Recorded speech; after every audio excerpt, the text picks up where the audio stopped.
Hi BookTube, it's Roz, and in the last couple of weeks I've read two recently published novels that I've really enjoyed, and I wanted to share with you with a kind of short review of both.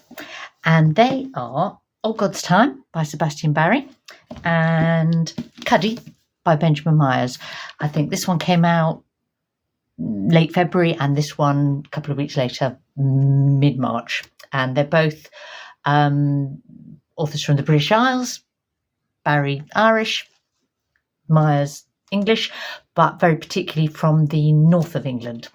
And they both bring a kind of special sensibility or enthusiasm for their areas that they come from into their work. I think they're both sort of they're authors that have a strong regional flavour, I suppose you'd say. They're also both authors who are in the prime of their writing life. I think that this is Barry's 9th novel, but he's also written like quite a number of plays and quite a fair bit of poetry.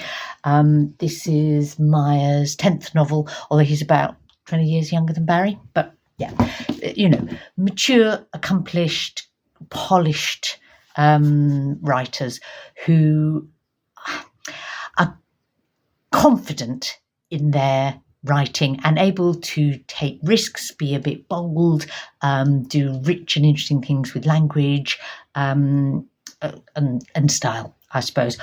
Of the two, the Barry is, I'd say, the slightly more accessible novel, but both are, very sort of pleasurable reads. Neither of them are kind of heavy going, but Myers is more experimental. So let's start by talking about this one. Set in the 1990s, Tom Kettle is a recently retired police officer, detective. He's living in a sort of little rented cottage-y place in by the seaside, in a kind of quite almost a reclusive way. It's like we feel like he's somehow in recovery from something, although we don't yet know what. But then two of his former colleagues come along and come knocking on his door and stir up a whole sort of host of his past. It's got a classic, in Tom Kettle, a classic unreliable narrator. One of those unreliable narrators where you're sometimes not sure what's deliberate and what is kind of the damage that's been wrought on his memory and his mind by grief and past trauma. It's Barry as a writer. If you've read any of his other work, usually set as either in Ireland or in America, but people with an Irish background. He is wonderful at writing emotion and characters with strong emotions, love, trauma, different forms of love, survival, emotional and physical survival. Yeah, really emotionally vivid, I suppose, is how I would describe his work. Written in the most beautiful prose, lovely language, magic, the kind of writer that every now and then you stop and think, oh, that was a lovely sentence, but without that getting in the way of the story. It's not a fussy, elegant style. It's just beautiful prose. This book is another Irish novel that is about the legacy of the Magdalen laundries, the orphanages, and the appalling failure of the Catholic Church in Ireland to deal with physically and sexually abusive priests and monks and nuns. And that it feels like the Irish Irish writers kind of need to be writing about that subject at the moment, and so we're getting multiple novels that draw on that. In the same way that in Canada, we're going to need to have a couple of generations of writers who write about the legacy of the residential school system. It's like it's kind of working it out through fiction, and that's a good thing. It can feel, perhaps as a reader, sometimes that we've heard some of this before, or we've seen some of this before. Barry does it so well that I think that's not a fair criticism. But I just occasionally felt I don't need you to tell me some of this quite so literally and viscerally, because I kind of know what you mean, and you could just allude to it more than get right down into, I don't know. But I don't let that put you off the book unless that's a sort of a trigger issue for you, because it's I don't know, it's beautiful, it's complex, it's a satisfying book, and it's not without warmth and humour as well. It's not unremittingly grim, although it would be a suitable choice for next month's Misery May readathon. He would certainly work for that. But it's got a real moral core in because Tom is a character of great compassion and strength, even as he's sort of in some ways mentally falling apart. That's that one. What about Cuddy? I think of the two, Cuddy I almost liked even more, but they were both 5-star reads. Okay, Cuddy is a little bit more adventurous and experimental, as I say. This is a book that is not for you if you like your novels to have kind of a consistent plot thread and characters through the whole book. That's not what this is doing.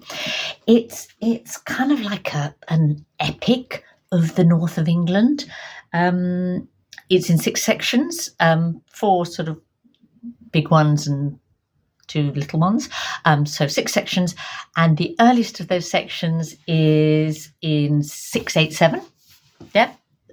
And so Anglo-Saxon England. The last of them is set in 2019. So, it's a sort of broad sweep of history through sort of 6 different nuggets, I suppose. But there is a real golden thread through the whole novel, and that is Cuddy, or, as he's properly known, St Cuthbert.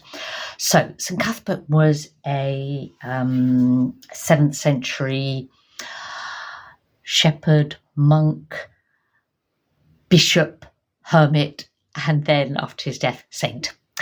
And he's kind of like the unofficial patron saint of Northern England. And so, Myers, as a resolutely northern writer, this is almost like his tribute to Cuddy and the spirit and cult of St Cuthbert, and its place in the history of the north of England. He, as I say, lived in the 7th century. His body was then sort of exhumed and carried off from Lindisfarne, where he was bishop and where he was buried, to save it from being stolen by the Danes, the Vikings. And it sort of has this sort of peripatetic existence for a couple of hundred years, and then eventually is reburied in a final way in Durham, and the beautiful and amazing Durham Cathedral is built there, and that sort of, and then so the story sort of starts in Lindisfarne, and the rest of it is and ends up in Durham and in and around and linked to the cathedral.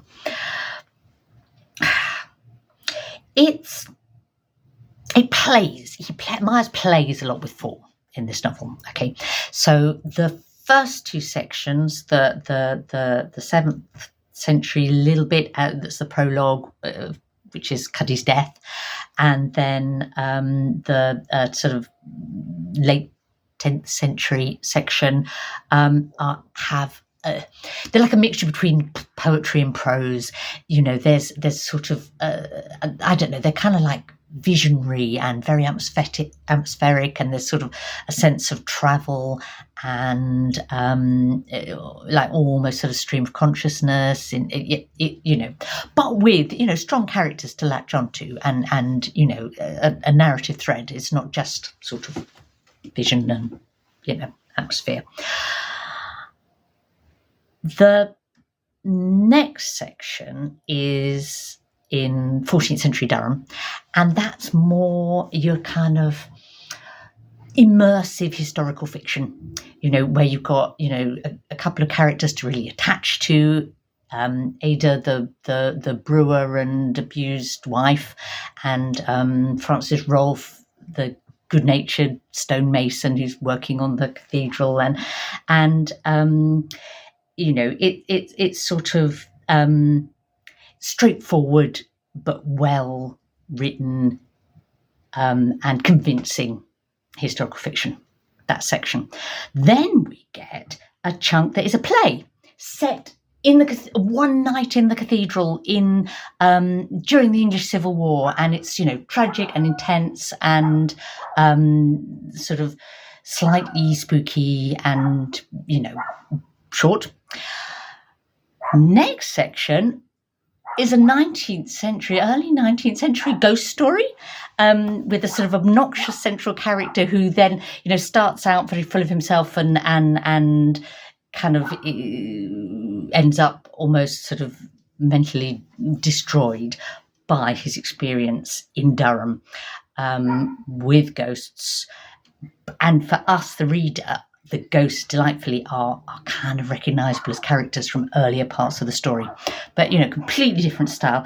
And then the final section, sixth section, the modern day 2019 one, is kind of like straightforwardly written, but emotionally really affecting story about a young man and his terminally ill mother, and again revolves around the cathedral and the countryside, and in every section we get kind of like recurring characters or character types, or a sense that this person might be the descendant of another, and Cuddy is there all the way through in the minds and feelings of the characters. So I found it a bit of a stunner of a book. I think most readers coming to it will enjoy the different sections more or less. My favourite section was the second one, the one with Adiva and the monks carrying the body around, and it was quite so visionary, at the end of the 10th century. But then, Steve, my husband, read it too. I think his favourite section was the last one with Michael and his mother. So it's very, you need to come to it ready to chop and change, and as long as you're ready for that, it's a win. So 2 excellent books. If you read them, tell me what you thought about them, and if you haven't read them, definitely ones to look out for.